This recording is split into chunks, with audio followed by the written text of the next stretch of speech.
it somewhere? I don't know. I'm not a mother, but I did learn a lot from my mother. She taught me a lot. She never taught me who my daddy was, but I'm kidding. I know who my dad is. He's the white one. It's the other way around. It would be a bit of a problem. Nobody knows who their father is in Black World. But no, it's fine. My mother taught me a great deal, and one of the things she really tried to impress on me was how important it is to respect women. And this is especially important on a day like today. You know, it's Mother's Day. We need to respect women. But I think over the years, one of the things I've learned is what women actually want. And this is a great mystery, right? Men all over the world would pay for this. Pay attention. You'll need this. I'll tell you what women want. I figured it out. Pockets.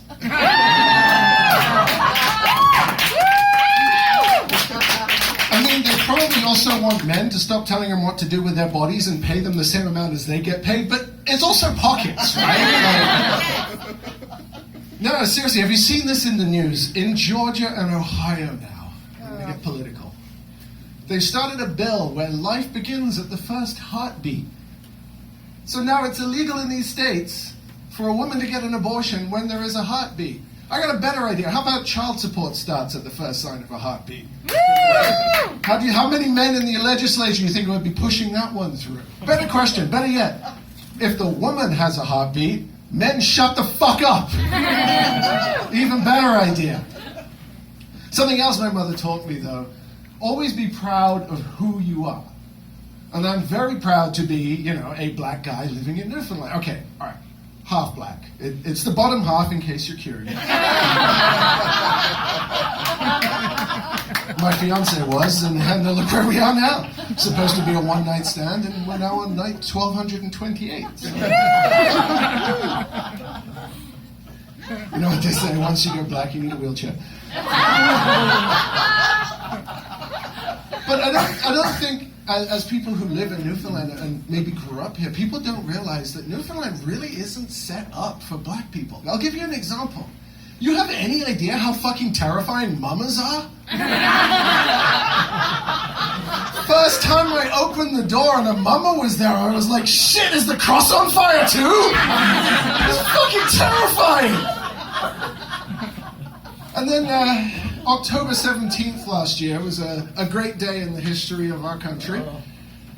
I was walking down the street a couple of weeks later, and this was just after the news article came out, that $6 million had been spent on legal weed in Newfoundland in the first 6 weeks. And $15 million on Cheetos and Mountain Dew. But, this woman was just standing outside the Supreme Court, and I was waiting for a bus. So she strikes up a conversation, because it's Newfoundland, people are friendly, right? She's like, so, how has legal weed been for you? I'm like, it hasn't really affected me. It's not really my thing. I'm glad it's happening, and oh no, I didn't mean that. I mean, how's it affected your business? Wait, let me get this straight. Hey, you think just because I'm a black guy dressed nice, and I mean, I'm dressed nice. Just because I'm a nice dressed black guy, you think I sell weed? Like, what the fuck? Like, where did you get this stereotype from? It's fucking awful for my business. Thank you for asking. You can't sell a dime bag anymore. Oh, I get that from Tweed. Now I know you can. God, just killing me out here. I was in St. John's Airport the other day. Anyone flying through St. John's Airport? Yeah. Not many, apparently. So before they did all the renovations, there was literally one place to get anything after security, and that was Tim Hortons. With lovely Elsie standing behind the counter. 85 years old, and she's a day. I think they built the building around her. But I used to do a fair bit of traveling, so she knew me pretty well. This was back when I thought Tim sold coffee. So I was standing in line waiting to buy a coffee, and in front of me there is a woman who is clearly not from Newfoundland. She's got a heavy coat on, and she's got a briefcase and a laptop bag and papers everywhere, and she's frantically searching for money. She can't figure out what she's done with her purse, and Elsie's standing there with her face on her like an angel. Oh, don't worry, doll. What is with that? If you call anyone a doll anywhere but Newfoundland, you're getting arrested for harassment. Anyway, don't worry, doll, take your time. She gets flustered, she looks up, she says, you know what? I just want an extra large black. So Elsie gets a look on her face, catches me in the eye. She says, "Sure, there's one right behind you." And I mean, if you can't laugh about it, right? If you can't laugh about it, what are you going to do? One thing about she's one of those older women from Newfoundland. You know, and Newfoundland and the Caribbean have a lot in common. You respect your grandmothers a lot. But one skill that Newfoundland women seem to have that I've never heard anywhere else, they can all breathe while they can all talk while they breathe in. Yeah. What is that? Like, where do you learn this skill?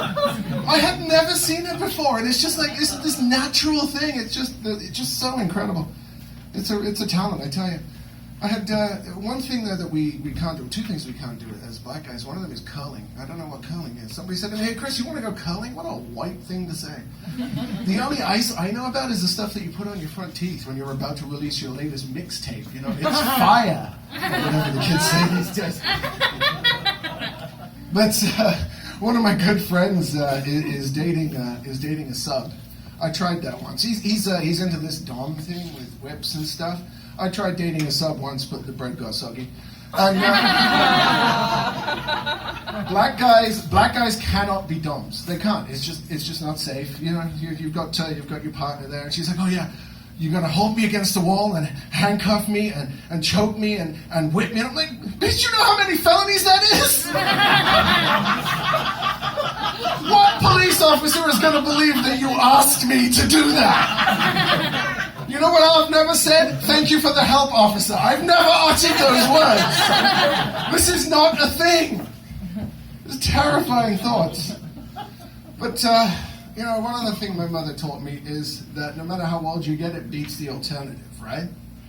And I'll tell you now, I turned 40 this year, and it has its drawbacks, but it has its benefits as well. For example, now MCP will pay someone to stick their finger up my ass. That's a good one. That's a relief. But apparently now I have a bad knee and a good knee. This is a thing that happens with age. I'm just used to being able to, go play basketball. Yeah, I know, I'm a black guy and I play basketball. I don't like watermelon, but I do like fried chicken. We can keep trotting out the stereotypes. But apparently I have a bad knee now. I don't know when this happened. But the worst thing about age is just how young people make no sense to me anymore. And I'll leave you on this story. I was at the Mun Student Union bar recently. They were doing a show on sexual health and sexual stuff, basically. And I was supporting my fiance who was performing that. And part of this show was a sexual health trivia. I thought, okay, this could be good for a laugh. So they bring up a bunch of students to answer questions. One of the questions: what is the most popular sexually transmitted disease in Newfoundland? I'm thinking, oh, okay, this could be interesting. And it was like, okay, yeah, it's actually chlamydia. I didn't know this. So they said chlamydia. A couple of people had the right answer, and then there was a round of applause. And I thought gonorrhea was the clap, so that was a surprise. But the scariest part was, name some methods of contraception. Every single person said pulling out. This is our future! To me, I have 3 excellent methods of contraception that beat pulling out. Number 1 is, of course, Condom. Abstinence, right? That's the best method of contraception. Number 2, playing D&D. Number 3, being Chris Lansdale. Thanks very much, folks. Enjoy the rest of your night.